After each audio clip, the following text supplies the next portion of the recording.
At 3:17 in the morning, I was kneeling behind a hot server rack with hands coated in dust. Outside, the genius team was passed out on beanbags, muttering about Patagonia vests. I did not need them to wake up. I only needed 10 lines of code. Those 10 lines would not just save a $150 million deal. They would kick open a door the CTO had locked with his ego for 3 years. My name is Nora Watson. I am 32 years old. To the daylight staff at Crest Dynamics in Cleveland, Ohio, I am not a person. I am a function. I am the entity that ensures the coffee machine is descaled and the blinking green lights in the server room do not turn red while the real people are sleeping in their suburban beds. My official title is Network Operations Night Support.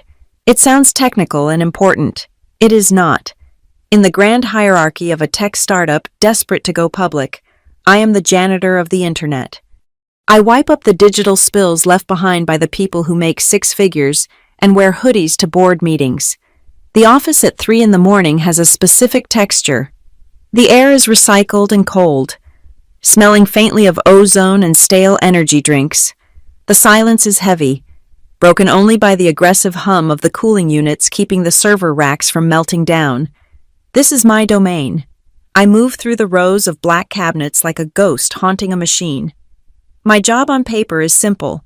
I replace bad cables. I hard reset router clusters when they hang.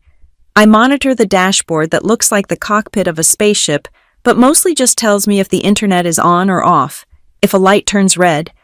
I follow a checklist laminated 3 years ago by a manager who no longer works here. If the checklist fails, I call someone who matters. That is the rule. Do not touch the logic. Do not look at the code. Just keep the hardware breathing, but that is just the surface. The reality is that when you are invisible, you see everything. People treat me like furniture with legs. They leave their whiteboards full of sensitive architecture diagrams when they go home. They leave their terminal windows open with root privileges exposed. They talk about layoffs and acquisitions in the break room, while I'm standing right there refilling the water cooler. As if my ears stop working because I wear a gray uniform polo, I know which senior engineer is cheating on his wife because he uses the company Slack for his affair. I know which project manager is padding her hours. And I know that Crest Dynamics is terrifyingly close to exploding. The bomb has a price tag, $150 million. That is the value of the contract with the National Grid Reliability Office, the NGRO. It is a federal agency.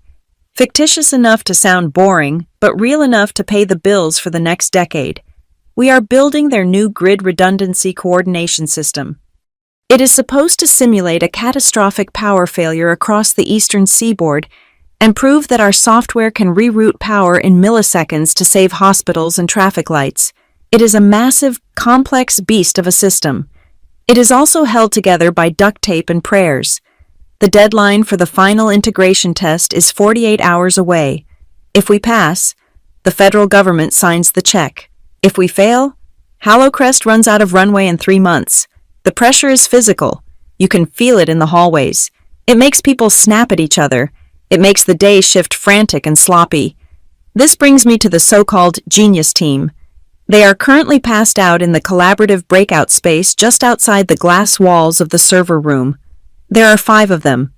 They are sprawled on beanbag chairs and expensive ergonomic sofas, mouths open, drooling onto pillows they brought from home. They have been pulling 16-hour days for 2 weeks. They call them sprints. They wear their exhaustion like a badge of honor. They tweet about the grind. They post photos of their empty pizza boxes with captions about changing the world. Then there is Gavin Klein. Gavin is our Chief Technology Officer. He is the architect of this chaos. He is 35, wears limited edition sneakers that cost more than my car, and speaks exclusively in buzzwords. He talks about synergy and disruption and breaking things fast. The problem is that he usually breaks things that I have to fix. Gavin is the kind of man who believes his intuition is better than documentation. He wrote the core architecture for the NGRO project 3 years ago. He treats it like Holy Scripture. No one is allowed to question the Klein kernel. If there is a bug, it is not his code. It is the compiler. It is the hardware. It is the phase of the moon. It never belongs to Gavin. Tonight. Gavin went home at 10 in the evening. He told the team to push through. He said he had a vision. He said he trusted them to execute. Then he left them with a memory leak in the data ingestion module that they have been chasing for 6 hours. They finally collapsed around 2. Convinced they had patched it. They had not patched it. I know this because I'm looking at the logs. I have what the company calls pseudo access. It is a limited administrative token intended for emergency monitoring. It lets me view the system state, restart specific services, and access the read-only version of the codebase. It is designed to let me be a pair of eyes for the on-call engineer, so they do not have to wake up for a false alarm.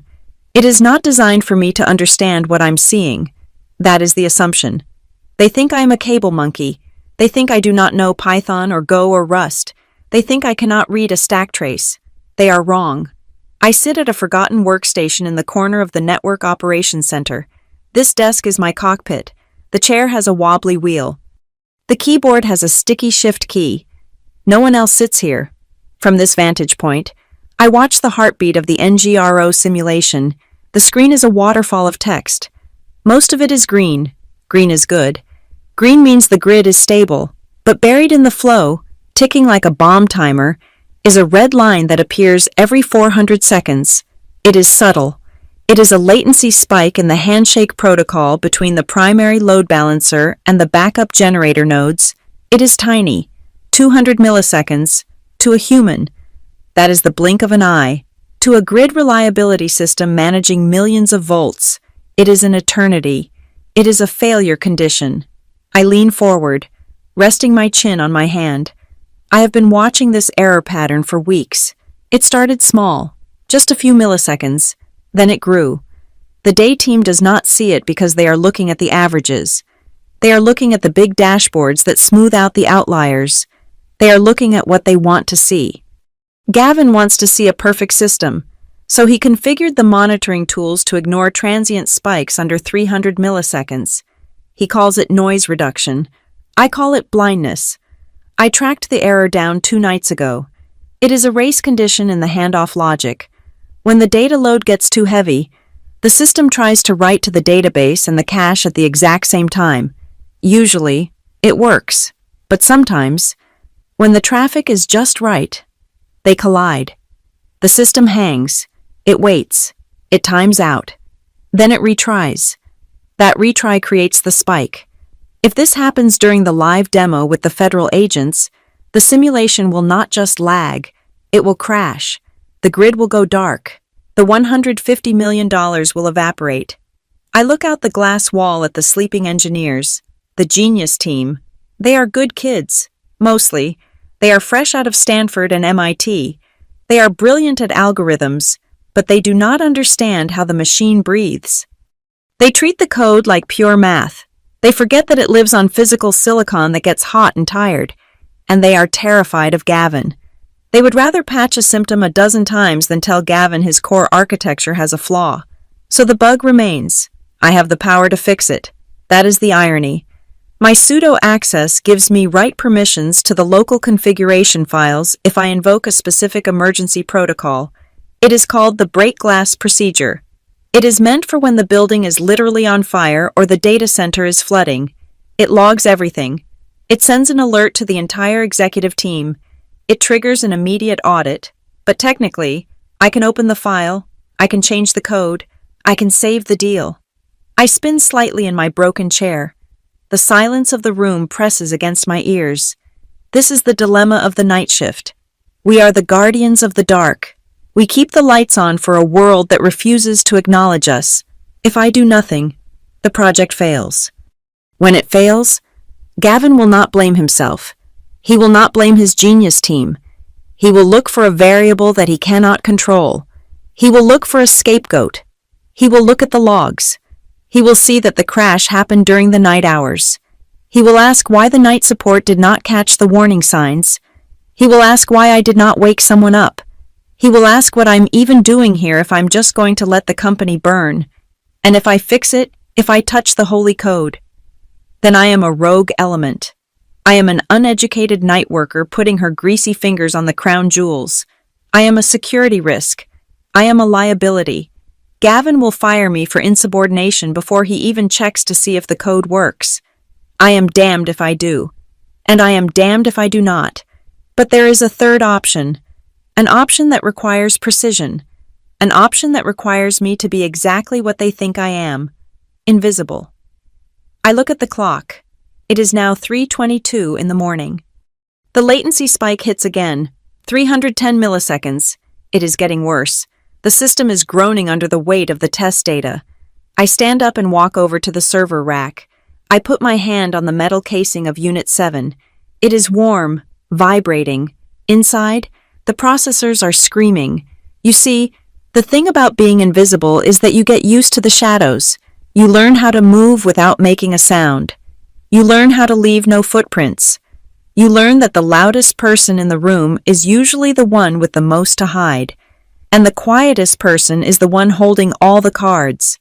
Gavin Klein thinks he built a kingdom. He thinks he is the king. But he forgot one thing. Kings sleep.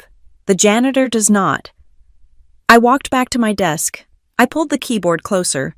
The keys were stiff, resisting my fingers. I cracked my knuckles.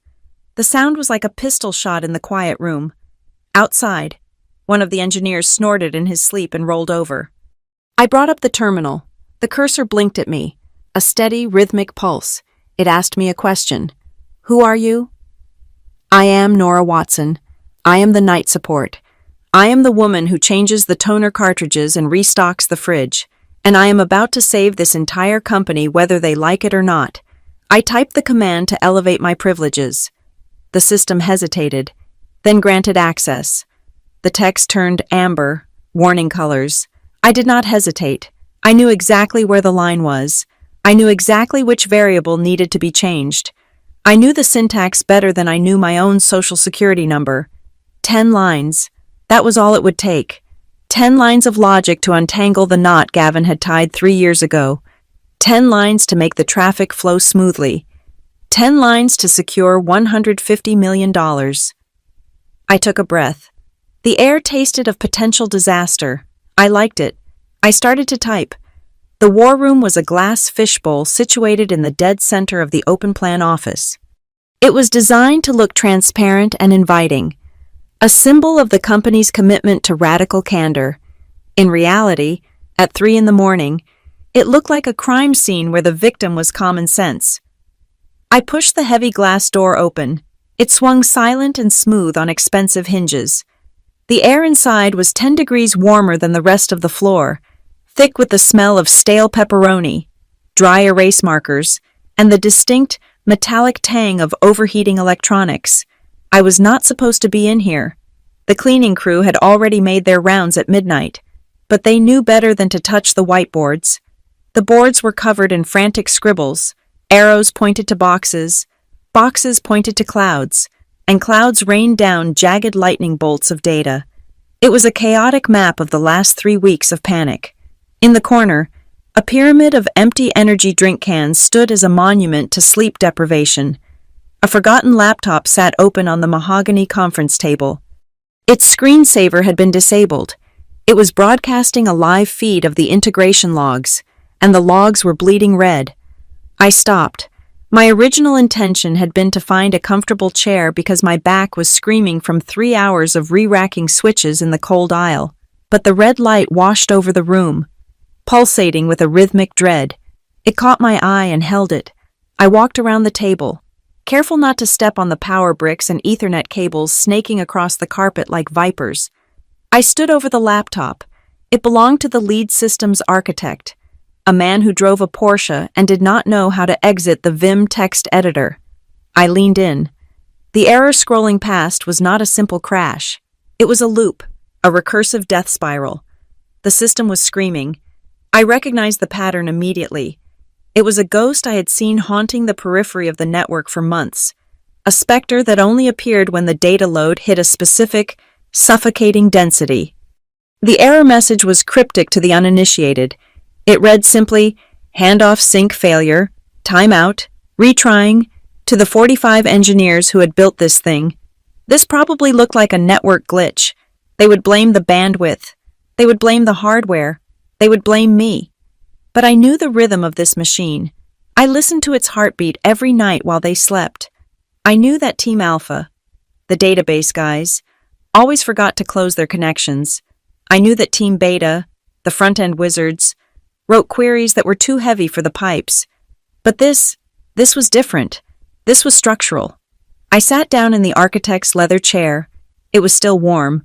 I pulled the laptop closer. I did not touch the keyboard yet. I just watched. The error was happening in the handoff protocol.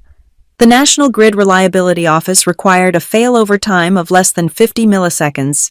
If the primary node went down, the backup had to catch the falling data instantly.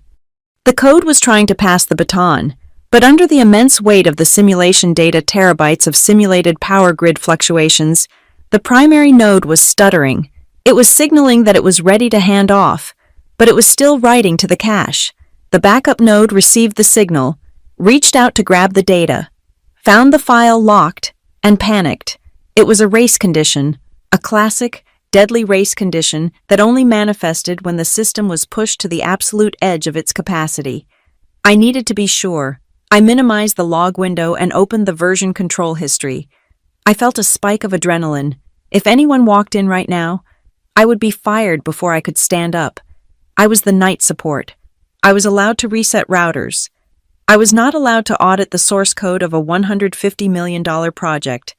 I scrolled through the diffs, the record of changes made in the last 48 hours. I was looking for the trigger. I found it in a commit pushed at 7 in the evening by a junior developer, approved by Gavin Klein himself. They had increased the buffer size to improve performance. It was a logical move on paper. Bigger buffer means more data throughput. But they had not adjusted the timeout threshold on the backup node. They had made the baton heavier without giving the runner more time to grab it. I checked the third source, the failover simulation results. They were hidden in a subfolder that nobody looked at because the summary dashboard always showed green until the very last second. I opened the raw data. Failure, failure, failure. Every time the simulation hit 90% capacity, the handoff choked. The backup node waited for 10 milliseconds, then 20, then 50. By the time the lock released, the synchronization window had closed. The system threw an error, then tried again, and again, and again. The retries were eating up the processor cycles, compounding the lag until the whole architecture seized up and died. I sat back, staring at the screen. The red light reflected in the glass walls of the war room, making it look like I was sitting inside a furnace. This was the kill shot. If they ran the live demo for the federal agents in 2 days, the system would hold up for the first 10 minutes. Everyone would smile and shake hands. Then, as the simulation ramped up to peak load, the screen would freeze, the grid would go dark, the contract would vanish. I knew exactly how to fix it. It was not even hard. It was an elegant, simple adjustment. I needed to instruct the backup node to check the lock status before attempting the grab. And I needed to add a dynamic wait time that scaled with the buffer size. It was logic so basic, it should have been in the first draft. But here was the problem. If I fixed it, I would have to commit the code. My name, or at least my user ID, would be stamped on the solution. The next morning, Gavin Klein would see that a night support technician had modified the core kernel. He would not see a savior. He would see a threat. He would ask, "Who gave you permission to think?" He would ask, "Why were you snooping in a repository above your security clearance?" He would fire me for unauthorized access, and then he would probably revert my fix out of spite, crashing the project anyway. But if I did nothing, I looked at the whiteboard again. I saw the drawings of the future they imagined. Bonuses, promotions, stock options. They were so confident. They were so arrogant. And they were walking off a cliff. If the project failed, the fallout would be nuclear. The investors would pull out. HaloCrest Dynamics would pivot to something desperate, shedding staff to stay afloat. The first people to go would not be the geniuses in the hoodies. It would be the support staff. It would be me. And before they let me go, they would look for a reason. They would scour the logs. They would see that I was on duty during the nights when the instability started. They would say, "Why did Nora not flag the latency? Why did Nora not escalate the warning signs? They would make me the villain of their incompetence. I looked down at my hands. They were rough from handling serrated cable ties and cheap sanitizer. These hands kept their digital world spinning. But I was not allowed to touch the wheel. The injustice of it rose up in my throat like bile. It was not just about the job. It was about the 3 years I had spent watching them pat each other on the back for mediocrity while I swept up their messes. It was about the fact that I knew this system better than the people who built it. And yet, I had to ask permission to use the bathroom key. I could not let them fail. Not because I cared about their success, but because I refused to be the collateral damage of their failure. I refused to let Gavin Klein use my silence as a shield for his ineptitude, but I could not be seen. I closed the laptop lid. I stood up. The war room was still silent, save for the hum of the air conditioner. I knew what I had to do. I needed to perform surgery without leaving a scar. I needed to be a ghost who could wield a scalpel. I walked out of the glass room, leaving the red logs burning in the dark behind me. I headed back to my corner, to my dirty keyboard and my sticky chair. I had made my choice. I was going to save the $150 million deal, but I was going to do it in a way that would leave a trap door waiting for Gavin, right under his expensive sneakers. I was going to fix the code, and I was going to make sure that when the truth finally came out, it would not be me who was afraid of the light. The workstation in the corner was known as the exile desk. It was where interns sat during their first week, before they were assigned a real computer, and it was where broken peripherals went to die. The keyboard was a membrane model from a decade ago, yellowed by sunlight and caked with the gray dust of neglect. The I key stuck if you did not hit it with sufficient violence. The mousepad was peeling at the corners, revealing the rubberized foam beneath. It was disgusting. It was perfect. I sat down and pulled the chair in. The wheels dragged across the carpet, catching on a loose thread, but the sound was swallowed by the ambient drone of the server fans. I did not turn on the desk lamp. The glow from the dual monitors was enough. I did not need to see my hands. I knew the layout of a standard keyboard better than I knew the lines on my own palms. I logged in using the local admin credentials. These were not my personal credentials. They were a legacy root account left over from the original system setup 3 years ago. A backdoor that Gavin had created for himself and then forgotten to close. He probably thought it was clever at the time. Now, it was my way in. The terminal window opened, a black square of infinite possibility. I navigated to the directory containing the handoff protocol. The path was deep, buried under layers of unnecessary abstraction that the genius team used to make their work look more complex than it actually was. I found the file, sync controller, pi. I took a breath. This was it. The moment I touched this file, I was no longer just observing, I was intervening. In the eyes of the law, this could be construed as unauthorized modification of corporate property. In the eyes of engineering, it was a rescue mission. I cracked my knuckles. Then I began to type. I did not rewrite the whole module. That would be amateur. It would change the file size too drastically and trigger the automated diff checkers that ran at dawn. I needed to be surgical. I located the block of code responsible for the thread lock. It was a rigid, uncompromising demand for resources. It screamed, "Give me everything, or I stop." I deleted the demand. In its place, I wrote 10 lines. Line 1, I introduced a non-blocking request. Instead of demanding the lock, the system would now politely ask if the lock was available. Line 2, I added a conditional check. If the answer was no, the system would not panic. It would pause. Line 3, I implemented an exponential backoff. Wait 1 millisecond, then 2, then 4. Give the primary node room to breathe. Line 4 through 7. I created a failsafe.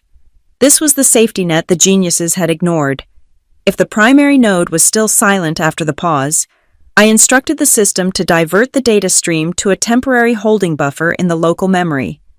It was a pocket, a place to put the baton so it did not hit the floor. Line 8, I changed the timeout threshold from 50 milliseconds to 200. It was a simple variable change, but it bought the system a lifetime of operational clearance.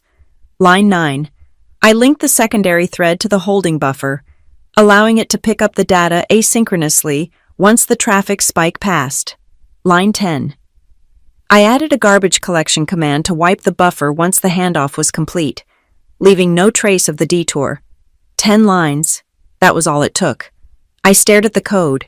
It was clean. It was efficient. It was everything Gavin Klein was not. It did not try to be clever. It just worked. Now came the hardest part. I had to save it.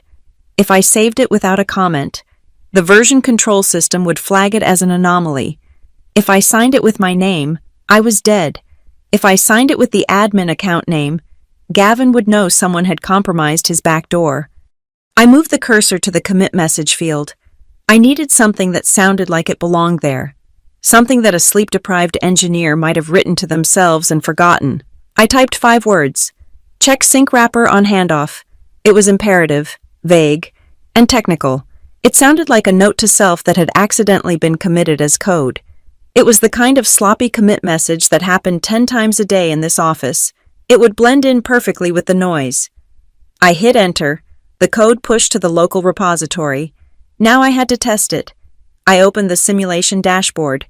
The interface was sleek and dark, designed to look like a spy movie prop. I selected the stress test, max load scenario.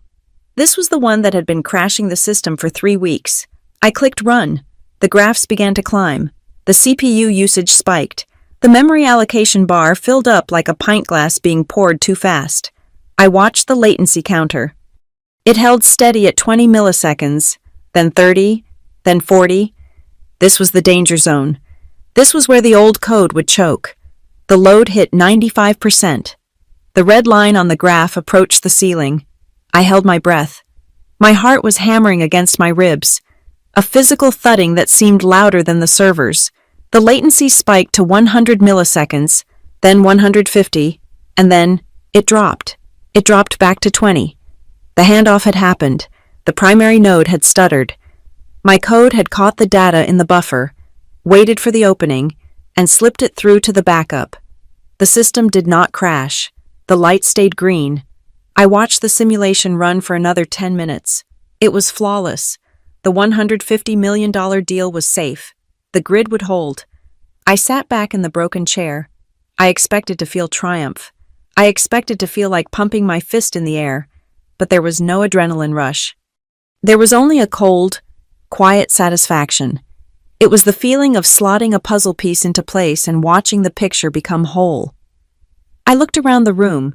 The genius team was still asleep. Gavin was at home in his expensive bed.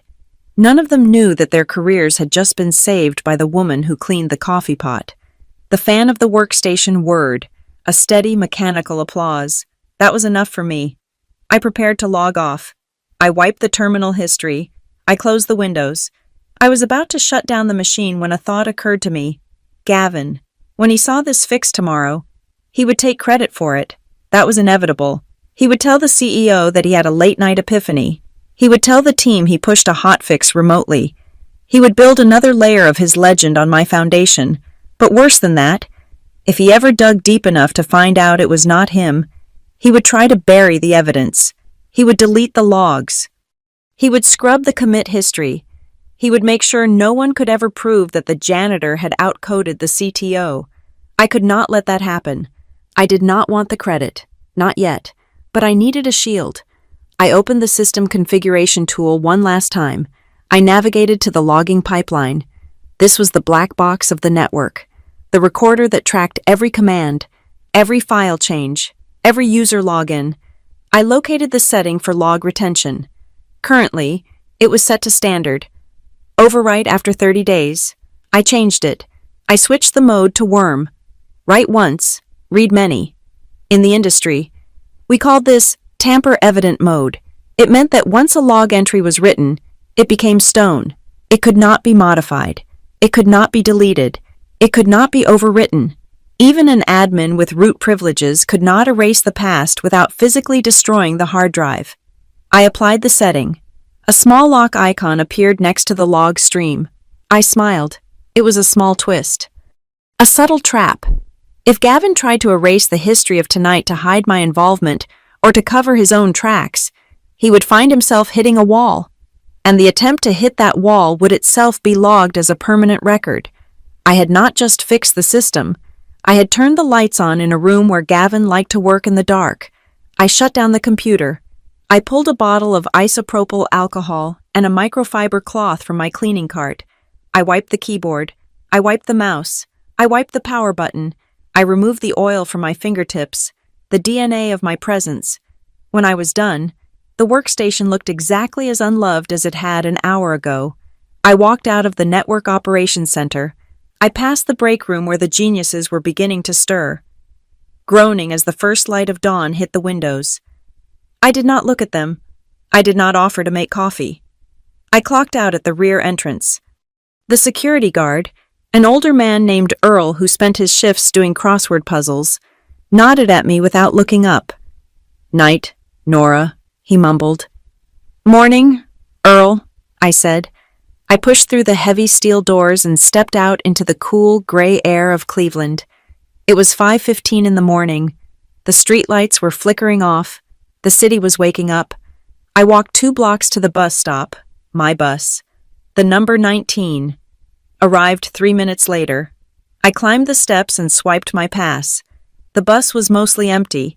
Just a few other shift workers with tired eyes and lunch pails. I took a seat near the back window. As the bus pulled away, I looked back at the Hollow Crest building. It was a sleek glass monolith reflecting the rising sun. Inside, they were about to wake up to a miracle. They were about to celebrate a victory they did not earn. I clutched my bag on my lap. Inside was my empty Tupperware container and a paperback novel I had not had time to read. I was carrying a secret worth $150 million, and I was carrying it home like leftovers. I rested my head against the cold glass of the window. Let them have their morning. Let Gavin have his moment. I knew something they did not.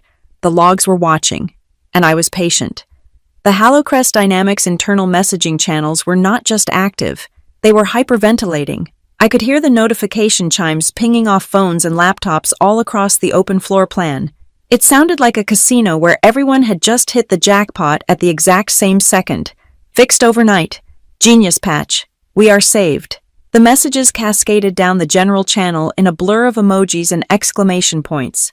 I stood by the kitchenette, methodically restocking the K-cups, hazelnut, French roast, breakfast blend. I aligned them in perfect rows while the room around me erupted in a frenzy of relief. The air, usually heavy with the smell of anxiety and stale sweat, now smelled of victory and expensive artisanal donuts. Gavin Klein stood in the absolute center of the room. He looked like a man who had just invented fire and was graciously allowing the peasants to warm their hands. He was holding a cup of coffee that I had brewed 20 minutes ago. He took a sip, grimaced slightly, and then set it down on a high-top table as if the liquid was beneath him, around him. The genius team was vibrating with excitement. They were high on adrenaline and the sudden, miraculous absence of impending doom. They clapped each other on the back. They spun in their Aeron chairs. They looked at Gavin with the wide, trusting eyes of golden retrievers looking at a tennis ball. "I just had a feeling," Gavin said. His voice was projected just loud enough to carry to the executive offices without sounding like a shout. I was lying in bed, staring at the ceiling, and the architecture just rotated in my mind. I realized we were choking the handoff. It was a classic bottleneck disguised as a latency issue. He paused for effect. A junior developer nodded vigorously, absorbing the wisdom. "So I hopped on," Gavin continued, waving a hand vaguely in the air. "I did not want to wake anyone up. I figured I would just guide the logic a little, nudge it into the right lane. You know how it is. Sometimes you just have to get your hands dirty to show the code who is boss." I placed a stack of napkins on the counter. I smoothed the edges. I did not look up.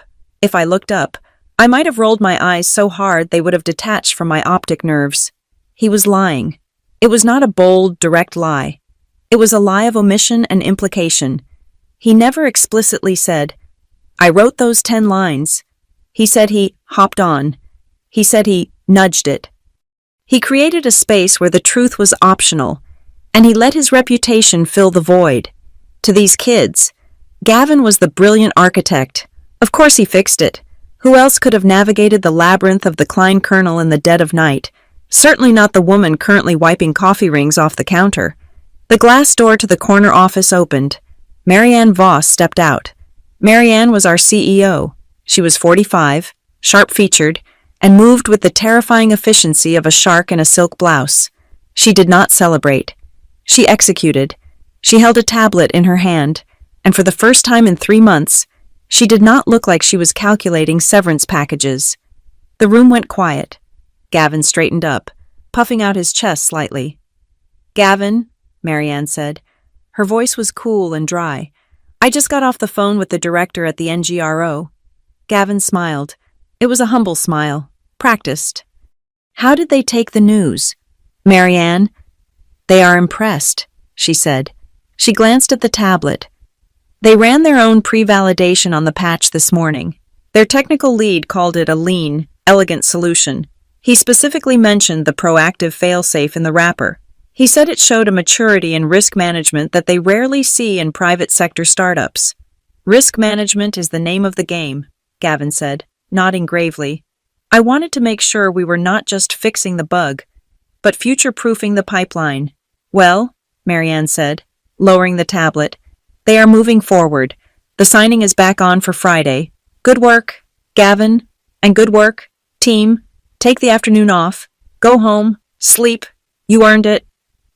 A cheer went up. It was loud and raucous. Someone popped a bottle of Prosecco that had been sitting in the fridge since Christmas. Foam sprayed onto the carpet. I made a mental note that I would have to clean that up later. Marianne turned and walked back into her office, closing the door firmly. She did not ask to see the code. She did not ask for a timestamp. She had the results she wanted, and the narrative fit the business model. The brilliant CTO saves the day. The stock value is preserved. The world makes sense. I picked up my cleaning caddy and moved toward the supply closet. I felt heavy. It was a strange sensation. I was not angry that Gavin took the credit. I expected that. That was the tax I paid for remaining invisible. What bothered me was how easy it was. They built a pedestal for him out of my work, and they all climbed up on it to cheer, completely unaware that the structural integrity of their hero was zero. I was the foundation, and they were stomping on me. I reached the back of the office, near the server room. This was the quiet zone. The developers were all clustered near the front, fighting over the donuts and Prosecco, but one person was not celebrating. Noah Pierce sat at his desk. Noah was different. He was 24, quiet, and actually read the documentation. He was the only one on the team who said thank you when I replaced his monitor cable last month. He wore oversized sweaters and typed with a soft, rhythmic cadence that was almost musical. Right now, he was not typing. He was staring at his monitor. His brow was furrowed. He looked like someone trying to solve a riddle in a language he only half spoke. I paused. I should have kept walking. I should have gone into the supply closet and hidden until my shift ended. But curiosity is a dangerous thing. I pretended to inspect the fire extinguisher mounted on the wall behind him. Noah had the version control history open on his main screen. He was looking at the commit, my commit. He toggled between the code and a Slack window. I could see the timestamp on the Slack message where Gavin claimed he had his epiphany. It was 7 in the morning. Then Noah looked back at the code commit timestamp. 2:41 in the morning. He frowned. He opened another window. It was the access log for the VPN. He scrolled down. He was looking for Gavin's username. I held my breath. I knew what he would find, or rather, what he would not find. Gavin had not logged into the VPN last night. He had been asleep. Noah sat back in his chair. He rubbed his eyes under his glasses. He looked over his shoulder at the party. Gavin was laughing, holding a plastic cup of champagne, recounting the moment of clarity to a captivated audience of interns. Noah looked back at the screen. He looked at the code again. He highlighted the 10 lines. He read them. He moved his lips slightly, tracing the logic. "Elegant," he whispered. He was not looking for a hero. He was looking for the truth, and the math was not adding up. I gripped the handle of my cleaning caddy tight. I needed to move.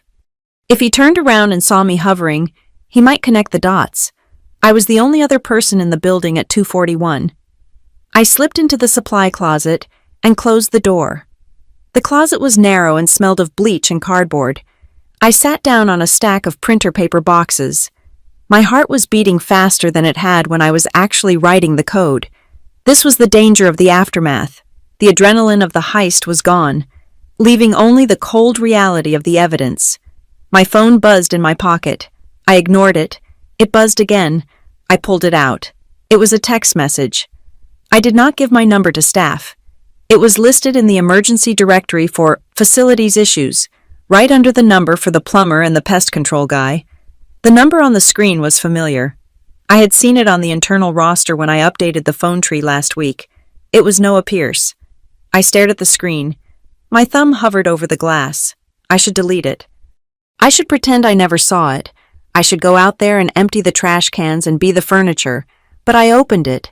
The message was short. It was polite. And it was terrifying. Hey, Nora. Sorry to bother you. I'm looking at the server access logs from last night. I see a manual login on machine 07 at 2:41 in the morning. That is the old terminal in the corner. I did not reply. A second bubble appeared. The timestamp matches the patch commit. The user ID is the old root admin. I felt a cold drop of sweat slide down my back. He knew. He did not know why, but he knew who. Machine 07 was my spot. Everyone knew I sat there to eat my lunch because it was the only desk where the air conditioning vent did not blow directly on my face. The third message came through. You are the only one who was here. Did you touch the code? I stared at the blinking cursor on my reply bar. This was the pivot point. I could lie. I could say I was cleaning the keyboard and hit some keys by accident. I could say I saw nothing. But Noah was smart. He had called the code elegant. He knew this was not an accident. I realized then that my invisibility had a flaw. I was invisible to the people who looked above them, but Noah was looking down. He was looking at the details. I typed a single character, a question mark. Then I deleted it. I typed, I was cleaning. It was a weak defense. Noah replied instantly. Gavin says he fixed it from home, but the VPN logs are empty. And the code style. It does not look like him. It uses a specific failover syntax that looks like the old legacy core, the stuff from 3 years ago. He was too observant. Nora. The next message read, Did you save us? I looked at the door of the supply closet. I could hear the muffled sound of laughter from the main room. They were toasting Gavin. They were toasting the genius. They were toasting the lie. I looked back at the phone. Do not tell anyone, I typed. I hit send. The reply came back 3 seconds later. I knew it. I let out a breath I did not know I was holding. The secret was out. It was a small leak in the dam. Just a hairline fracture. But in a company built on pressure and ego, a hairline fracture was all it took to bring the whole wall down. I put the phone back in my pocket. I stood up. I picked up a roll of paper towels. I had a job to do. There was spilled champagne on the carpet, and the heroes were not going to clean it up themselves. The euphoria of the morning evaporated by 2 in the afternoon. It did not fade slowly. It was sucked out of the room like oxygen from a depressurized airlock. The catalyst was a single email from the National Grid Reliability Office. Marianne Voss forwarded it to the executive channel. But in a company this small, secrets had the lifespan of a fruit fly. Within 10 minutes, everyone knew the contents. The federal auditors were not satisfied with a miracle. They wanted a map. They demanded a step-by-step technical breakdown of the patch, including the specific user credentials of the architect who implemented it, the timestamp of the commit, and the pre-deployment security review logs. They wanted to know exactly who had touched the critical infrastructure of a national security asset in the middle of the night. They did not want a hero story. They wanted a liability assessment. The atmosphere in the office shifted instantly from a party to a police station waiting room. The Prosecco bottle was corked and shoved back into the fridge. The donuts were abandoned. The noise level dropped to a nervous murmur. I was in the server room, organizing a tangled mess of fiber optic cables in rack 4, when I saw Gavin Klein walk past the glass wall. He looked different. The swagger was gone. His shoulders were hunched, and he was walking with the frantic energy of a man realizing he had left his wallet in a taxi that was driving away. He was not heading to the break room to brag. He was heading to the secluded terminal in the finance office, the one with the privacy screen. He was panicking. I knew exactly why.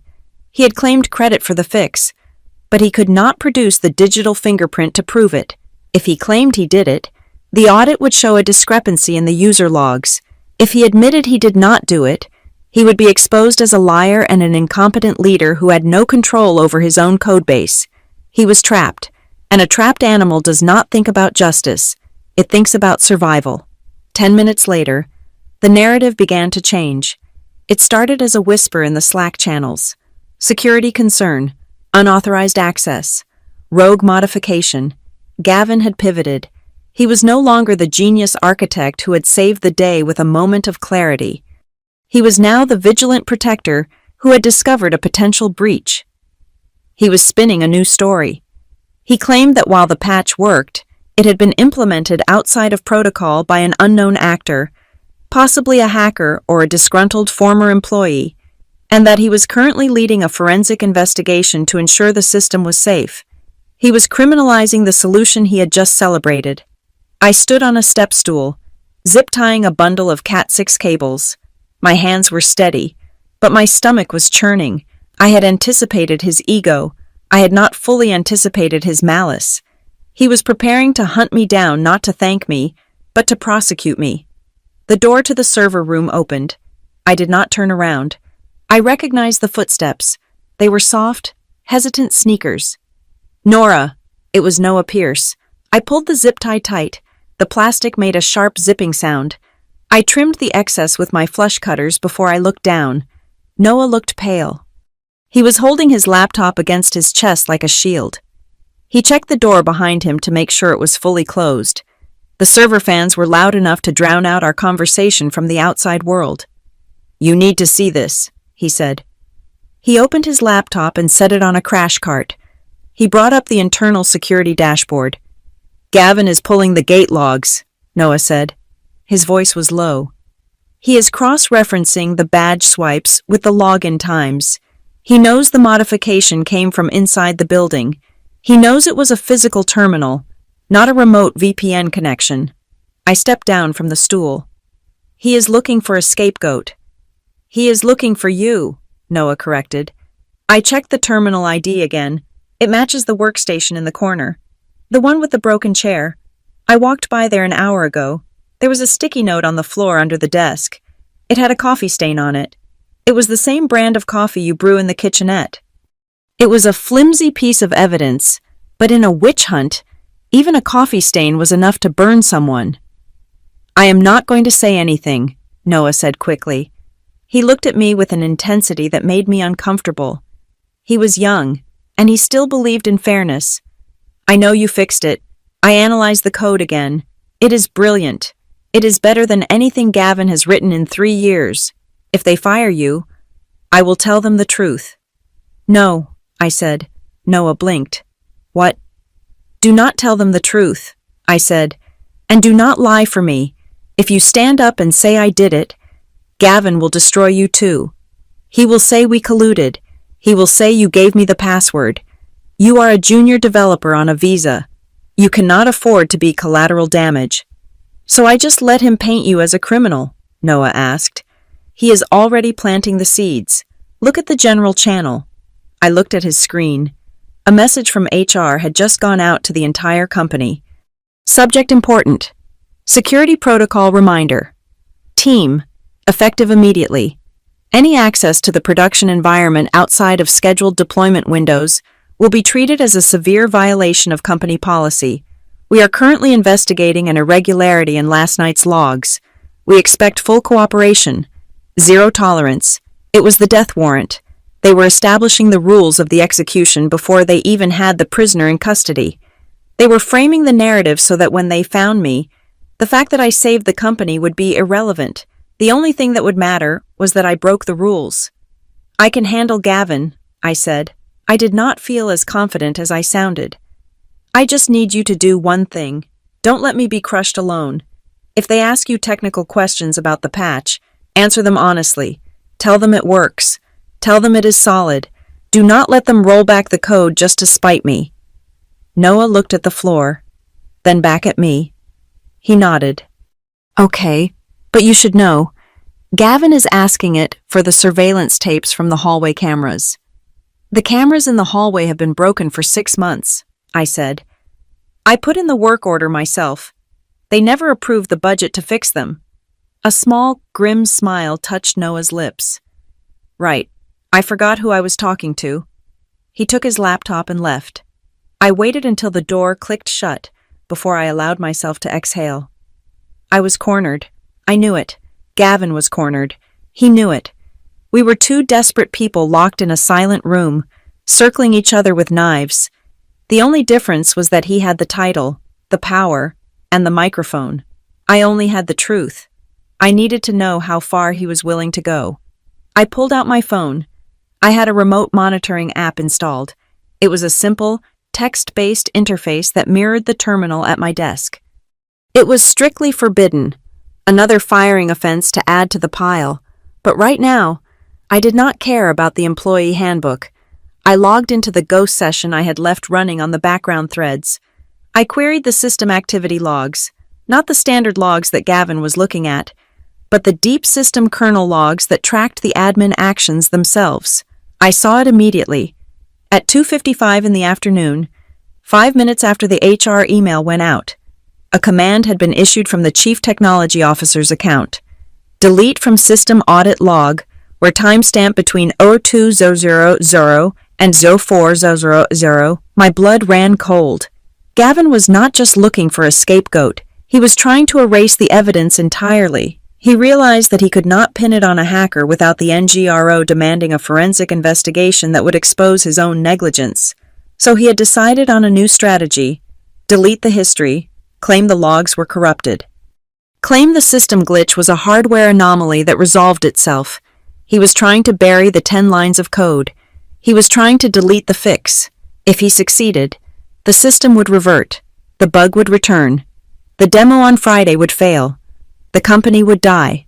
But Gavin would be safe. He could claim ignorance. He could say the system was unstable, and he needed more funding, more time, more runway. He would sacrifice $150 million just to save his own reputation. I watched the command execute on my tiny screen. It spun for a second, then a message returned. Error write protected. Operation denied by worm policy. I let out a sharp breath. The trap I had set at 3 in the morning had sprung. I had switched the logs to write once, read many. I had made them immutable. Gavin had tried to burn the library, and he had just found out the books were made of asbestos. But there was more. Because he had tried to delete the logs using his own admin credentials, the system had recorded the attempt. Access denied. User G. Klein attempted unauthorized deletion of protected records. I stared at the phone. This was it. This was the smoking gun. He had just created a permanent record of his own cover-up. He had tried to obstruct the very audit he was supposedly leading. I pocketed the phone. The fear in my chest began to harden into something else. Something colder. Something like steel. Gavin Klein thought he was hunting a mouse. He thought he could flush me out with threats and HR emails. He thought he could erase me. He did not realize that by trying to erase me, he had just written his own confession. I picked up my tool bag. I threw the snipped ends of the zip ties into the trash. I checked my reflection in the dark glass of the server rack. My ponytail was messy. My uniform polo was wrinkled. I looked like exactly what I was: the night support, the help. But as I walked out of the server room and back onto the floor, where the eyes of the staff were darting nervously around like fish in a tank that had just been tapped, I did not feel invisible anymore. I felt like the only person in the building who was truly awake. Let them hunt. I was ready to be found. But I would choose the time, and I would choose the place. And when I stepped into the light, I would make sure Gavin was standing right next to me, holding the match he tried to use to burn us all down. The email that summoned the entire company to the main conference room had no subject line. It contained only a time and a location. 4:15 in the afternoon, the aquarium, The aquarium was our largest meeting space, a glass-walled enclosure that occupied the center of the office. Usually, all-hands meetings were accompanied by the smell of cheap pepperoni pizza or the clinking of beer bottles. They were orchestrated events designed to force morale upon us. Today, there was no food. There were no drinks. There was only a terrifying, sterile silence and the hum of the overhead projector cooling fan. 60 people squeezed into the room. The developers stood in clusters, arms crossed, looking at their shoes. The marketing team sat in the front row, their smiles strained and brittle. I stood at the very back, near the trash can I had emptied 3 hours earlier. I leaned against the wall, trying to make myself as two-dimensional as possible. Marianne Voss stood at the head of the table. She was not looking at her tablet. She was looking at us. Her gaze swept across the room like a searchlight, cold and unblinking. To her right stood Gavin Klein. He looked composed, but his hands were clasped too tightly behind his back. He was vibrating with a frequency of anxiety that only I could see. Marianne waited until the last person had squeezed through the door. Then she nodded to the administrative assistant to close it. The click of the latch sounded like a gunshot. "We are not here to celebrate," Marianne said. Her voice was not loud, but it carried to the back of the room without effort. "We are here because the National Grid Reliability Office has asked a question that I cannot answer, and I do not like being unable to answer questions." She walked around the table, her heels clicking on the polished concrete floor. "The patch that saved the simulation last night," she continued. "It was brilliant, it was unconventional, and it was deployed at 3 in the morning. The NGRO wants to meet the architect. They want to shake the hand of the person who saved their timeline."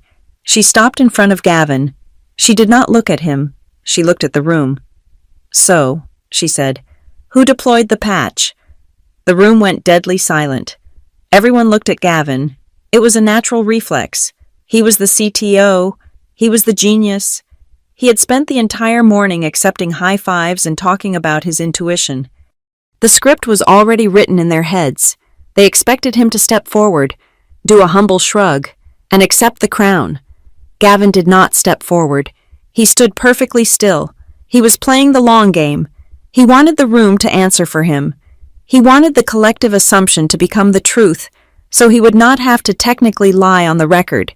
He smiled a tight, benevolent smile, waiting for the applause to start. But the applause did not start. Instead, a chair scraped against the floor. Noah Pierce stood up. He looked like he was about to vomit. His face was gray, and his hands were shaking so hard that he had to grip the back of the chair in front of him to stay steady. He looked at Gavin. Then he looked at Marianne. "It was not Gavin," Noah said. His voice cracked on the last syllable. It was a small sound, barely a whisper, but in the vacuum of the room, it was a thunderclap. Gavin's smile froze. He turned his head slowly toward Noah, his eyes narrowing. "Excuse me, Noah. It was not you," Noah said, louder this time. He was trembling, but he did not sit down. "The logs, the syntax, the timestamp, it was not you." The air in the room shifted. The developers looked at each other. Confusion rippled through the crowd. If it was not Gavin, then who? The senior engineers looked at the juniors. The juniors looked at the leads. They were scanning for a hero in their ranks, someone who had been hiding their brilliance. Noah took a deep breath. He did not point. He just turned his head. He looked past the rows of standing engineers. He looked past the marketing team. He looked all the way to the back of the room. He looked at me. The effect was immediate. The crowd followed his gaze. 60 heads turned in unison. They looked at the wall. They looked at the trash can. And then, finally, they saw the person standing next to it.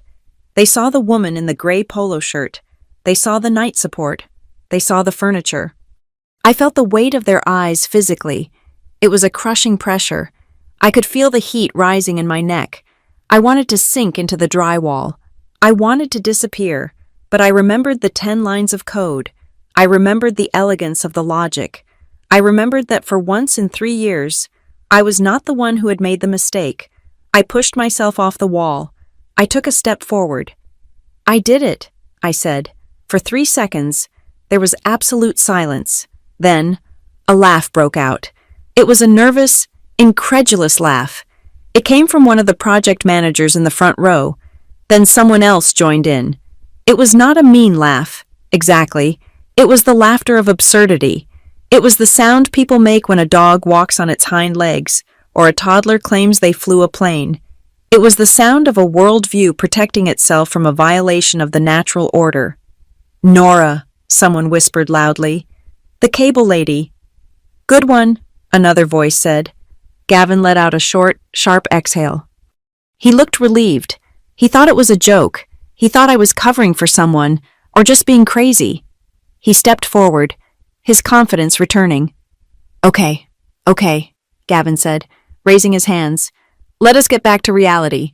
Nora, we appreciate the humor, but this is a serious meeting." I did not smile. I did not back down. I reached into my pocket and pulled out a USB drive. It was a prop. Really, I did not need it, but people like Gavin responded to physical objects. "I am not joking," I said. My voice was steady. I fixed the race condition in the handoff protocol. I added a non-blocking request and an exponential back-off. I changed the timeout from 50 milliseconds to 200. The laughter died instantly. The technical specificity of my words hit the room like a bucket of ice water. You cannot fake that kind of jargon. You cannot accidentally know the values of the timeout variables. Marianne Voss was staring at me. Her expression was unreadable. She motioned to the IT director sitting at the console controlling the projector. "Pull up the repository," she commanded. "Show me the diff." The IT director scrambled. He typed frantically. A moment later, the main screen behind Marianne flickered to life. The code repository appeared. "Open the commit from last night," Marianne said. The screen refreshed. There it was, 10 lines of green text against a black background.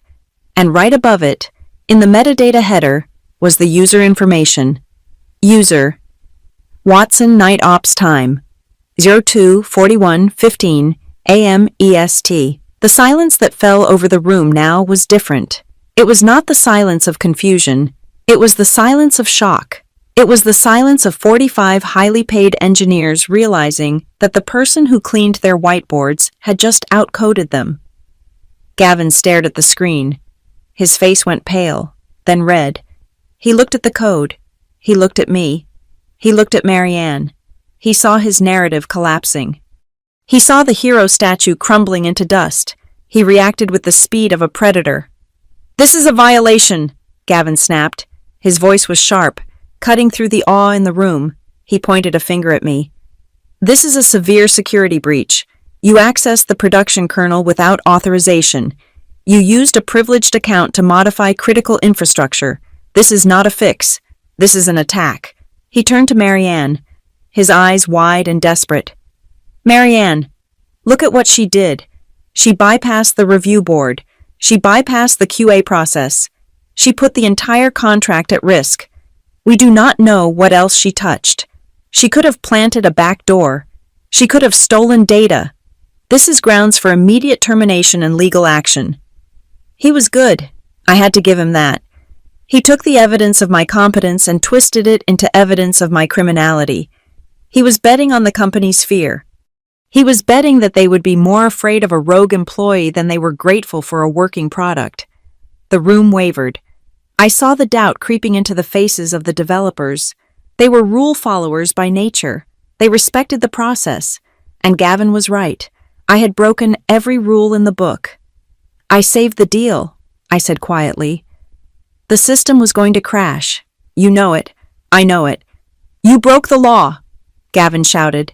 He was losing control. "You are a night support assistant. You change cables. You do not touch the kernel." He looked at the HR director. "Escort her out, now, before she does any more damage." The HR director stood up, looking uncertain. "Sit down," Marianne said. The HR director sat down. Marianne turned slowly to face Gavin. She did not look angry. She looked curious. It was a far more dangerous look. "Gavin," she said, "you are the Chief Technology Officer. You designed the security architecture of this company. Exactly, Gavin said, nodding vigorously. And she violated it. The account she used, Marianne said, gesturing to the screen. It says N. Watson. That is her personal account. It is not a stolen root password. It is her own login. She must have escalated privileges, Gavin sputtered. She hacked it. No, Marianne said. She tapped her tablet. I am looking at the Active Directory right now. Nora Watson has break glass permissions. That is the highest level of emergency access we have. It allows full read and write capability to the core during a catastrophic failure event. Gavin froze. Break glass permissions require a digital signature from a C-level executive, Marianne said. Her voice dropped an octave. I did not sign it. The CFO did not sign it. She took a step closer to him. Why does a night assistant have break glass access? Gavin, unless you signed it yourself. The trap snapped shut. I watched Gavin's face. I saw the memory return to him. 3 years ago, the early days, he had been the only one working late. He needed someone to restart the servers manually while he debugged from home. He had been too lazy to drive in, so he had given the night cleaner access. He had signed the form because he did not want to get off his couch. He had thought I was too stupid to understand what he was giving me. He thought I was just a pair of hands. He had handed me the key to his kingdom because he could not be bothered to unlock the door himself. Gavin stammered. That was for monitoring. It was a legacy setting. It was a mistake. A mistake, Marianne repeated. You gave root access to an employee you claim is a security risk, and then, when that employee used that access to fix the bug you could not find, you tried to fire her for it. She went rogue, Gavin yelled. He was sweating now. She embarrassed the team. She saved the team, Noah Pierce said from the audience. Marianne looked at Noah. Then she looked at me. Nora, she said, come to the front. I pushed off the wall. I walked through the parted crowd. I walked past the developers who made 3 times my salary. I walked past the marketing team. I walked up to the head of the table. I stood next to Gavin. He smelled of expensive cologne and fear. Marianne looked at the code on the screen, then back at me. Walk us through it, she said. Explain the 10 lines. Marianne, this is insane, Gavin protested. You cannot let her. Quiet, Marianne said. She did not even look at him. The floor belongs to the person who wrote the code. She looked at me and nodded. I took a deep breath. I looked at the sea of faces. I saw doubt. I saw jealousy. But I also saw respect. I pointed at the screen. Line 1, I said. We stop asking for permission to run. We start asking for forgiveness if we are late. And for the first time in 3 years, the room listened. The silence in the room following my technical explanation was not empty. It was heavy with the ghost of a memory that I had tried to exorcise for 3 years. As I stood there, watching Gavin Klein's face crumble from arrogance into defensive panic, the timeline in my head rewound, the glass walls of the aquarium dissolved, and the faces of the stunned engineers faded away. It was 3 years ago. I was 29 years old. I was not wearing a gray polo shirt with a coffee stain on the hem. I was wearing a navy blue blazer and a silk blouse I had bought specifically for the interview. I held a leather portfolio containing a resume that I was proud of. It detailed 6 years of experience in high-availability infrastructure. It listed the project where I architected a load-balancing system for a regional logistics network. It did not have the name of a famous Ivy League school at the top, but it had the blood and sweat of real engineering work. I sat across from Gavin. He was 3 years younger then, but the ego was fully formed. He spent the first 10 minutes of the interview checking his watch. He did not look at my code samples. He did not ask me about the scaling challenges I had solved. He asked me what music I listened to. He asked me if I played ping pong. I tried to steer the conversation back to the job. I started talking about failover redundancy. I explained a concept I had for a distributed locking mechanism, the very same logic I had just used to save his company 10 hours ago. Gavin had laughed. It was a short, dismissive sound. He told me I was overthinking it. He said HelloCrest Dynamics was about moving fast and breaking things, not building safety nets for scenarios that would never happen. He called my approach academic and fear-based. He cut me off in the middle of a sentence to take a phone call about a lunch order. I walked out of that room feeling small. I felt like I had brought a blueprint to a finger painting class. The rejection email arrived 4 hours later. It was a form letter. It did not mention my skills. It did not mention my experience. It contained the phrase that kills more careers than incompetence ever could. Not a culture fit. It meant I was not cool enough. It meant I did not look like them. It meant I took the work too seriously for a playground disguised as a startup. But I had a problem. My landlord did not accept moral victory as a form of payment. My savings were gone. I needed a job, and the tech market in Cleveland was stagnant. I could not wait another month. So I did something that felt like cutting off a limb. I opened my resume file. I deleted the title, Senior Infrastructure Engineer. I deleted the details of the logistics project. I deleted the references to my certifications. I stripped my professional identity down to the studs until I looked like exactly what they wanted. Harmless. Unambitious. Safe. I applied for the open position in night operations support. The job description required the ability to lift 50 pounds and follow a checklist. Gavin did not even interview me the second time. The HR manager hired me over the phone. She said I seemed reliable and grateful. She had no idea she was hiring the engineer her CTO had just rejected. I walked back into the building 2 weeks later, wearing the gray uniform, and Gavin walked right past me in the hallway without a flicker of recognition. I was no longer a person who didn't fit the culture. I was part of the infrastructure.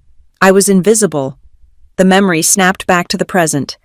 The aquarium was still silent, but the vibe had shifted. My explanation of the code had proven my competence, but it had not yet explained the cruelty of my position. Then, a sound cut through the room. It was the synchronized chime of notification alerts hitting 5 phones at once. Marianne Voss looked down at her tablet. The general counsel, a man named Robert who usually slept through these meetings, looked at his phone. The HR director looked at her laptop. Someone had forwarded an email. It was an old email, a thread from 3 years ago. Marianne read it. Her face, usually a mask of corporate stoicism, twitched. A vein in her temple began to pulse. She looked up from the screen and fixed her eyes on Gavin. "Gavin," she said. Her voice was terrifyingly soft. "Do you remember the recruitment notes you sent to HR regarding Nora's original application?" Gavin blinked. He looked like a man trying to remember which lie he had told to whom. "I interview hundreds of people, Marianne. I cannot recall every specific note." "Let me refresh your memory," Marianne said. She held the tablet up. She did not need to project it on the big screen. The words were acidic enough to burn without magnification. She read aloud. "Candidate Watson is a bore. She talks about safety protocols like she is running a nuclear plant, not a startup. She is a paper genius. Good on technicals, maybe, but she is an odd fit. She will bring the vibe down. She is not one of us. Reject her, and keep her away from the dev team. She asks too many questions." The words hung in the air. Paper genius. Odd fit. Not one of us. I saw the reaction ripple through the room. The junior developers, the ones who had laughed earlier, stopped smiling. They looked at their shoes. They realized that the culture they were so proud of was just a velvet rope designed to keep people like me out. They realized that they were not the best and brightest. They were just the ones Gavin liked to have a beer with. Noah Pierce looked furious. He glared at the back of Gavin's head with a hatred that was pure and white-hot. "But there is more," Marianne said. She scrolled down. "There is a reply from you, Gavin, dated 2 weeks later." When Nora applied for the night support role, Gavin was sweating profusely now. He dabbed his forehead with his sleeve. "Marianne, this is ancient history. It is irrelevant." "Is it?" Marianne asked. "Here is what you wrote." "Wait, is this the same woman, the boring one?" Perfect. Put her on the night shift. She can reset the routers. Just make sure she stays in her lane. I do not want her thinking she is an engineer just because she knows how to type, and if she tries to transfer departments, block it." The room gasped. It was a collective intake of breath. This was not just bias. This was sabotage. He had not just rejected me. He had actively suppressed me. He had recognized my name, remembered my potential, and decided to shackle me to a server rack in the dark so I would never threaten his intellectual dominance. I looked at the faces around me. I saw shame. I saw the realization that for 3 years, they had treated an expert like a servant because a man with an ego problem told them to. I saw the fear in their eyes, too. They realized that if Gavin could do this to me, he could do it to any of them. The family atmosphere of Hallowcrest Dynamics was a lie. It was a dictatorship. But the final blow came from the corner of the room. Robert, the general counsel, stood up. He was a quiet man who rarely spoke unless a lawsuit was imminent. He was looking at his phone with a grim expression. "Marianne," Robert said, "I just ran a search on the email thread ID." "And?" Marianne asked. "This thread was flagged 3 years ago," Robert said. "There was an automated flag from the HR compliance system. It detected language indicative of discriminatory hiring practices. Specifically, the phrase, 'odd fit,' combined with the rejection of a qualified female candidate." Gavin looked like he was about to faint. "What happened to the flag?" Marianne asked. "It was dismissed," Robert said. He looked directly at Gavin. "There is a manual override note attached to the file. It says, 'Do not file this. False positive. User requested deletion of record. The user ID on the override is yours. Gavin.'" The silence that followed was absolute. This was no longer an HR issue. This was a legal catastrophe. Gavin had not just been a bad boss. He had actively destroyed evidence of his own bias to prevent a potential lawsuit.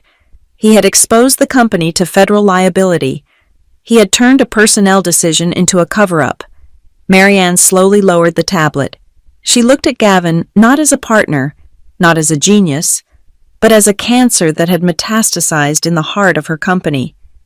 "You buried her," Marianne said. It was not a question. "You knew she was good. You knew she was better than the candidates you hired because they wore the right sneakers. And you buried her in the basement so you would never have to compete with her." Gavin tried to speak. He opened his mouth, but no sound came out. He looked at the room, searching for an ally. He found none. The tribe he had built, the culture he had carefully curated, had turned against him. They saw him for what he was. He was not a visionary. He was a gatekeeper who was afraid of anyone who held a key. I stood there, feeling the cold air of the room on my skin. I did not feel triumphant. I felt a deep, aching exhaustion. I looked at Gavin, and I did not see a monster. I saw a small, insecure man who had spent 3 years building a fortress to protect himself from a woman who just wanted to write good code. "I am not a paper genius," I said. My voice was calm, cutting through the tension. "And I am not an odd fit. I am the person who just saved your job. Gavin, even if you spent 3 years trying to make sure I did not have one." Marianne turned to me. Her eyes were hard, but there was a new light in them, a respect that had not been there 10 minutes ago. "Robert," she said to the lawyer, "pull the full employment file. Every review, every email, every log." She looked at Gavin. "And Gavin," she said, "stop talking." The adrenaline from the all-hands meeting had barely subsided when Gavin Klein cornered me. He did not do it publicly. He waited until I was in the service corridor behind the break room, refilling the paper towel dispensers. He appeared like a shadow, standing between me and the exit sign. The arrogance was gone from his posture, replaced by a rigid, predatory tension. "My office," he said. It was not a request. "Now," I followed him. I did not have to. I had the CEO's favor for the moment, but old habits die hard, and curiosity is a powerful force. I wanted to see what a man looks like when he knows the walls are closing in. His office was a shrine to his own ego. It had floor-to-ceiling windows overlooking Cleveland, a customized standing desk made of reclaimed wood, and a shelf full of awards that I now suspected he had bought rather than earned. He closed the door and locked it. Then he reached into his drawer and pulled out a thick envelope. He slid it across the glass surface of his desk. "Sit down, Nora," he said. I remained standing. "I am comfortable." Gavin sighed. He pinched the bridge of his nose. "Look, today was unfortunate. Tensions were high. I said things I should not have said. You said things that were technically true but contextually damaging. We are both professionals. We should settle this like professionals." He tapped the envelope. "Inside that envelope is a severance agreement. It includes a payout equivalent to 12 months of your current salary. There is also a consulting bonus attached. $20,000, immediate wire transfer." I looked at the envelope. It was thick. It represented more money than I had made in the last 2 years combined. "And the catch?" I asked. "It is standard," Gavin said, waving his hand dismissively. "Just a non-disclosure agreement, a mutual disparagement clause. You agree to leave the company quietly.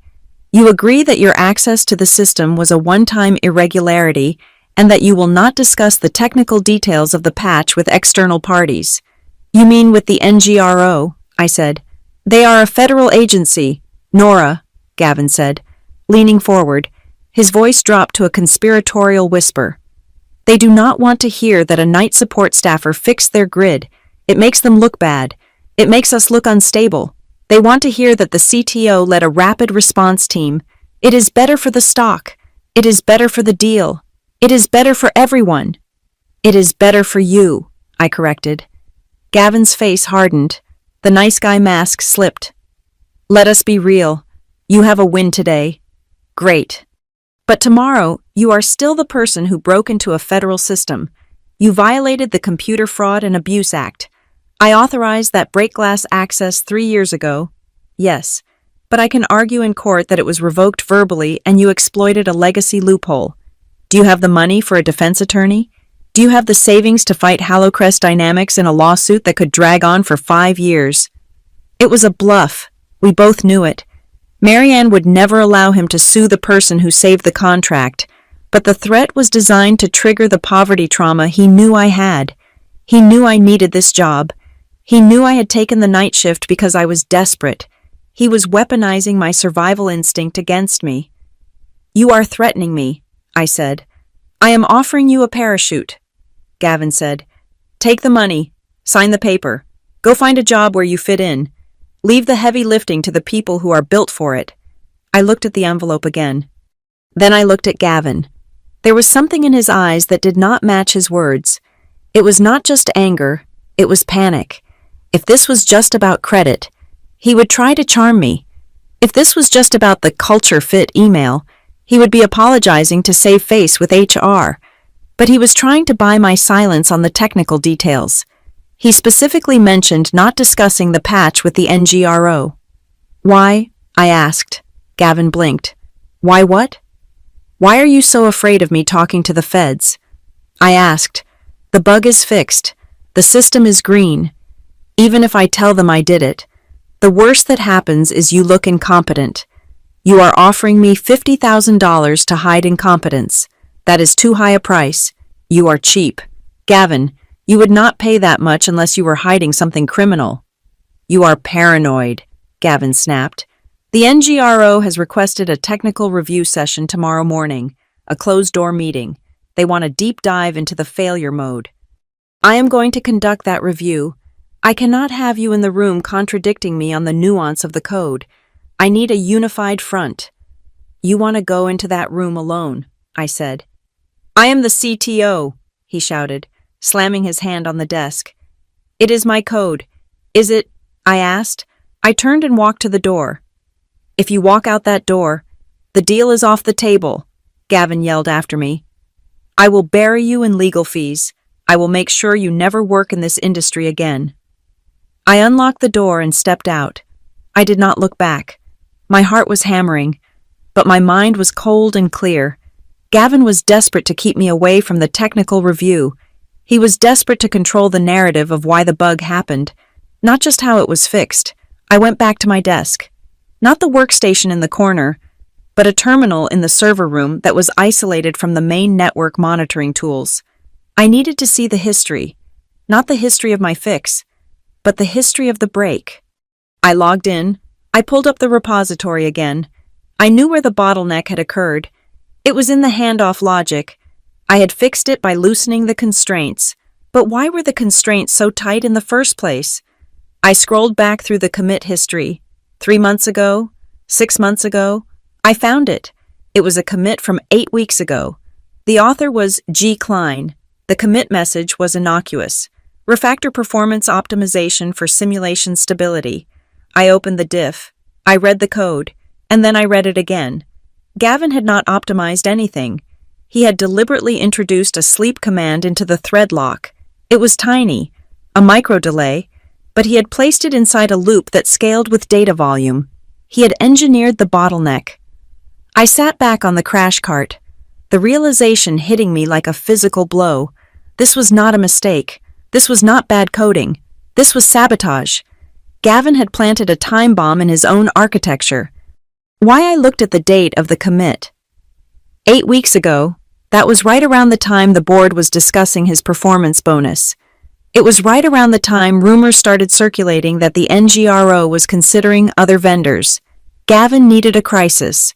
He needed a fire that was big enough to threaten the company, but controlled enough that he could put it out.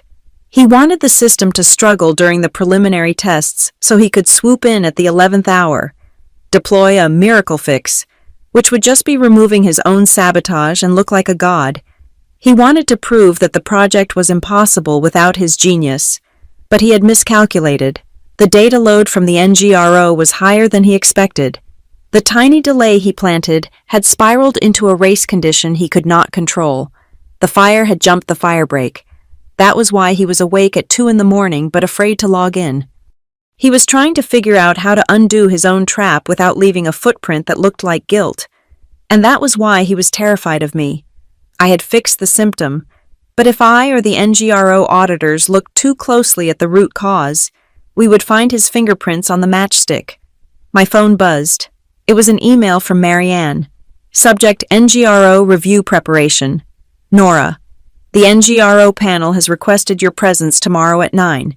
Gavin insists on leading the presentation, but they were quite specific. They want the person who wrote the patch. Please meet me in the lobby at 8. I looked at the screen. I looked at the code Gavin had written to strangle his own creation. He was going to walk into that room tomorrow and lie to federal agents. He was going to try to spin the failure as a complex system anomaly. I stood up. I did not feel like the night support anymore. I felt like the prosecutor. I printed the commit history. I printed the diff of his sabotage. I printed the timestamp of his performance refactor. Gavin thought he could buy my silence with $50,000. He thought he could scare me with an NDA. He forgot the one variable that matters most in a revenge story. You cannot buy the person you already sold out. I took the papers and folded them into my pocket. I would not sign his deal. I would not take his money. I was going to the meeting, and I was going to bring the one thing Gavin Klein could not spin, could not gaslight, and could not delete. I was bringing the source code. The conference room in Pittsburgh smelled of lemon water and federal bureaucracy. It was a sterile, windowless box designed to suck the emotion out of any conversation, leaving only the dry bones of policy and liability. The table was mahogany, long enough to land a small aircraft on, and at the far end sat the 5 members of the National Grid Reliability Office Acceptance Council. They looked like a row of judges, dressed in identical shades of charcoal gray, their faces set in expressions of professional skepticism. I sat on the left side of the table, next to Marianne Voss. On her other side sat Gavin Klein. He was wearing a suit that cost more than my car, and he had spent the last 20 minutes adjusting his cuffs. He looked polished, presidential, and absolutely terrified.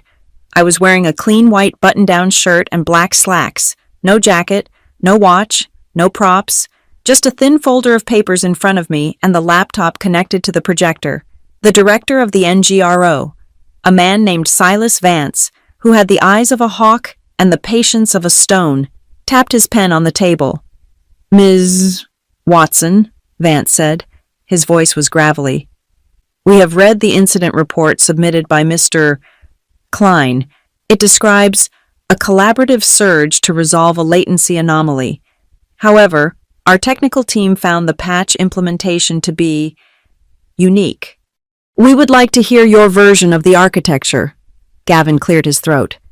"Director, if I may just frame the context." "Mr. Klein," Vance said without looking at him, "you have done a lot of framing. I want to see the picture. Ms. Watson, please." I stood up. I did not walk to the podium. I stayed at the table. I did not need to loom over them. The truth does not need height. "The failure was not a latency anomaly," I said. "It was a race condition. Imagine two people trying to walk through a single door at the exact same moment, in a polite society. One person steps back and lets the other pass. In the previous architecture, both people tried to force their way through, got stuck, and then the building burned down." I pressed a key on the laptop. The screen behind me changed. It was not a complex diagram with arrows and clouds. It was a simple timeline. "The system was designed to lock the database during the handoff," I continued. "This works fine for low traffic. But at 90% load, the lock became a bottleneck. The primary node would hold the lock, waiting for a confirmation that never came because the backup node was timed out. It was a circle of silence. My patch broke the circle. I instructed the backup node to wait, back off, and check again. I taught the system manners." Vance nodded slowly. "Simple. Why was it not in the original spec?" Gavin jumped in. "Complexity drift. Director, as we scaled. The original parameters were sabotage." I said. The room went deadly quiet. The silence was sudden and violent. Marianne turned her head so fast I heard her neck crack. Gavin looked like I had just slapped him. "Excuse me?" Vance asked. He leaned forward. "I said it was sabotage." I repeated. My voice was calm. I felt my heart beating against my ribs. But my hands were steady. The bottleneck was not natural drift. It was engineered. "Nora," Gavin hissed. "Watch yourself." "Mr. Klein," Vance snapped. "Silence." He turned back to me. "Go on." "Ms. Watson." I clicked the next slide. It showed the commit history I had pulled from the server the day before. The text was large enough for everyone to read. 8 weeks ago, I said, a change was committed to the handoff module. It was tagged as a performance refactor. The commit message claimed it was optimizing the thread management. But if you look at line 402, you will see a command introduced into the loop. I pointed to the screen. Thread. Sleep variable delay. This command serves no functional purpose in a production environment, I said. It introduces a deliberate pause, a micro delay.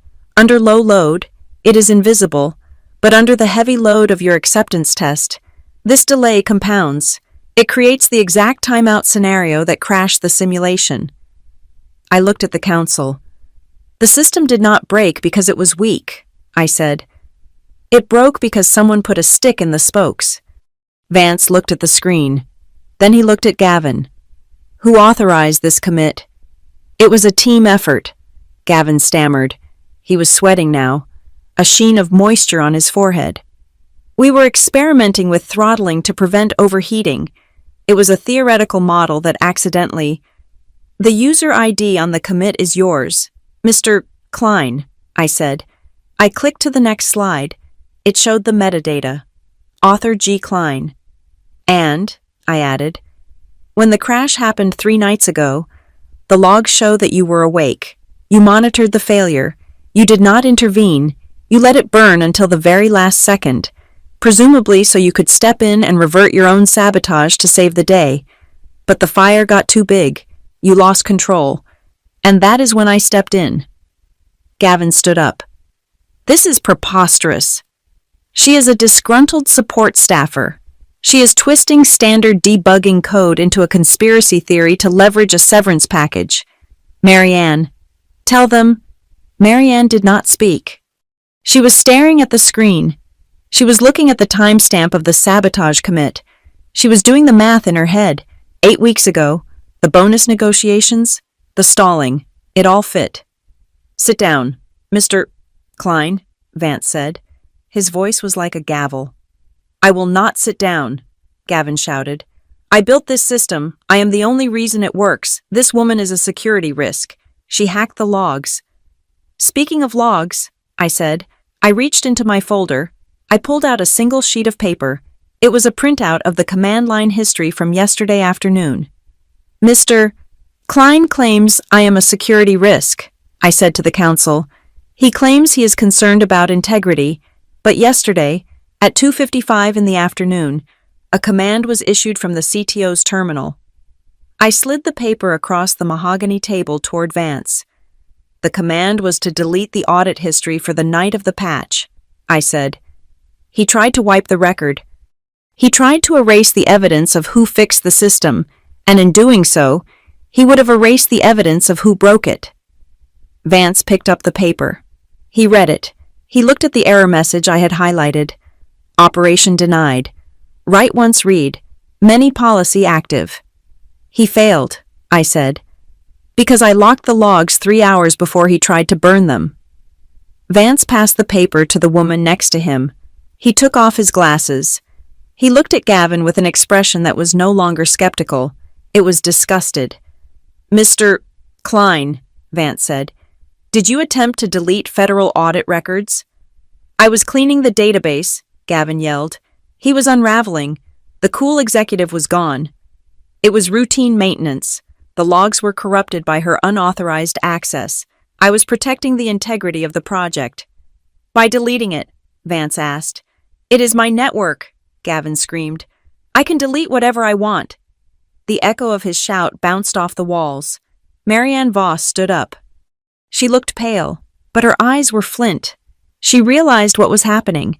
If the NGRO believed that HalloCrest Dynamics was actively engaged in fraud and evidence tampering, the contract would be the least of her problems.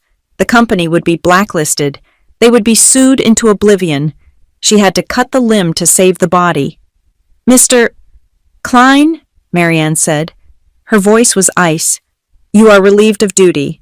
Effective immediately." Gavin whirled on her. "You cannot do that. The board will ratify it within the hour," Marianne said. "Sit down and be quiet, or I will have security remove you from this building." Gavin looked at her. He looked at the council. He realized there was no air left in the room for him. He sank back into his chair. Defeated. A man who had built a tower of glass and thrown the first stone himself. Vance turned back to me. He ignored Gavin completely. "Ms. Watson," Vance said, "this is a mess. Your CTO sabotaged the build. Your leadership failed to detect it, and you, a night support staffer, intervened without authorization." "Yes," I said. "I did. You understand that under normal circumstances, I would walk away from this table and never look back." Vance said, "I would cancel the contract and refer this to the Department of Justice." My stomach tightened. I had exposed the truth, but I might have killed the company in the process. "However," Vance continued, "the grid needs this software, and the patch you wrote, it works. It is resilient. It is the only honest thing I have seen from your company in 6 months." He leaned forward, clasping his hands. "I am not signing this contract with Mr. Klein," Vance said. "And frankly, Ms. Voss, I am hesitant to sign it with you until your house is in order. But I need the system live in 3 weeks." He looked me in the eye. "Ms. Watson, are you willing to be the signatory technical lead on this deployment?" I blinked. "Excuse me. The NGRO requires a named engineer to accept personal liability for the system integrity," Vance said. "Usually, it is the CTO, but I do not trust your CTO. I trust the person who locked the logs. I trust the person who fixed the race condition." He tapped the contract on the table. "If you sign as the lead engineer, we proceed. We verify the code under your supervision. We deploy on your timeline. If you do not sign, we walk." I looked at Marianne. She was stunned. She was looking at the woman she had ignored for 3 years, realizing that the fate of her $150 million company was now entirely in my hands. She nodded at me. It was a desperate, pleading nod. I looked at Gavin. He was staring at the table, his hands shaking. Then I looked at Vance. "I will sign," I said, "but on one condition." "Name it," Vance said. "I want the entire engineering team to undergo a code review audit," I said. "And I want the authority to restructure the deployment protocol. No more secrets, no more genius culture. We build it boring, and we build it right," Vance smiled. It was the first time he had smiled all morning. "Boring is exactly what we pay for, Ms. Watson," he said. He slid the contract across the table. I picked up the pen. It was heavy. It felt real. I signed my name. Not Nora the night support. Not Nora the invisible woman. Nora Watson. Lead engineer. I capped the pen. The sound was sharp and final. I had not just saved the deal. I had just taken the keys to the kingdom, and this time I was going to change the locks. The flight back from Pittsburgh was silent. We took a private charter that the company used for closing big deals, but nobody ordered champagne. Marianne Voss spent the entire hour staring out the window at the clouds, while Gavin Klein sat in the back row, furiously typing on his phone. I sat in the middle, reading a paperback novel. Though I did not absorb a single word, I was preparing for the final act. We went straight from the airfield to the Hallowcrest boardroom. The full board of directors was waiting, along with the entire legal team. The mood was not anxious, it was funereal. They knew the NGRO had given an ultimatum, and they knew the company was balancing on the edge of a razor. Gavin walked in first. He had regained some of his color during the flight. He had had time to think, time to spin, and time to formulate one last desperate lie. He took his seat at the end of the table, smoothing his tie. He looked at the board members with a look of righteous indignation. "Before we begin," Gavin said, his voice loud and projecting confidence he did not feel, "I need to address the accusations made in Pittsburgh. The NGRO director has been misled. The code commit regarding the sleep command was a misunderstood stress test parameter, and the log deletion attempt was a standard hygiene protocol that got flagged by a misconfigured permission set." Marianne sat down at the head of the table. She looked exhausted. "Gavin, we have the audit trail. We have the emails. Stop digging." "I am not digging. Marianne," Gavin said. He stood up and pointed a finger at me. "I am trying to save this company from a saboteur. You are all listening to her because she fixed a bug, but you are not asking how she fixed it, or what else she put in there while she had root access."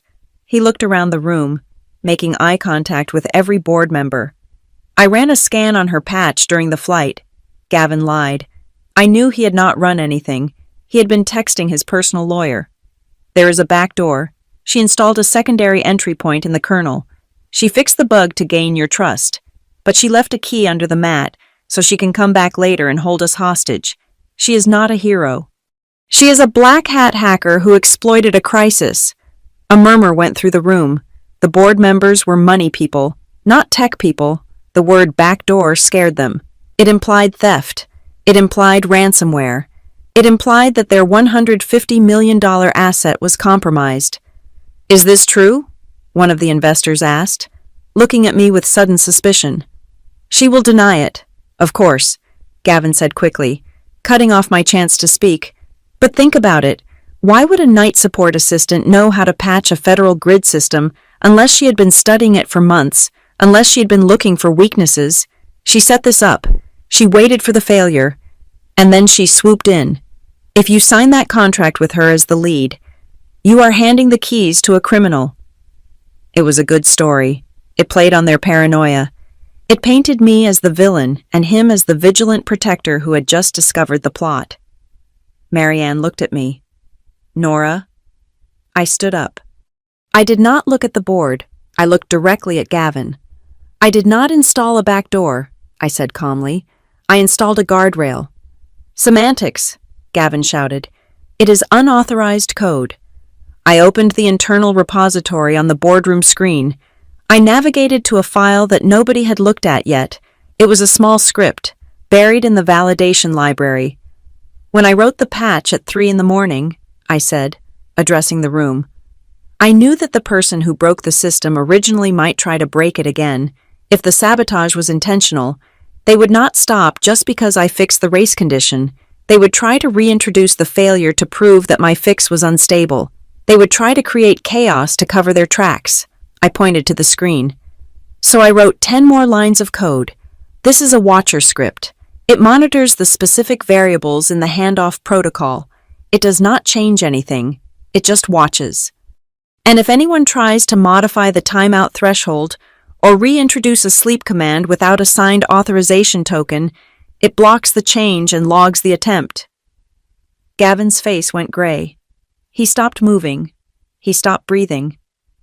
Last night, I continued, at 11:45 in the evening, while the rest of us were preparing for the NGRO meeting, the system flagged an intrusion. I pulled up the log file generated by my guardrail. Someone tried to modify the timeout variable, I said. They tried to set it back to 50 milliseconds. They tried to break the patch before the NGRO review. They wanted the system to crash during the demo in Pittsburgh so that I would look incompetent and the old architecture would have to be reinstated. I looked at Gavin.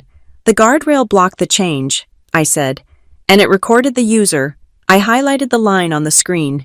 User G. Klein, IP address 192.168.1.5, Executive Office Wi-Fi. You were in the office last night. Gavin, I said. You tried to break the system again. You were willing to tank the $150 million deal just to frame me for the failure. The silence in the boardroom was absolute.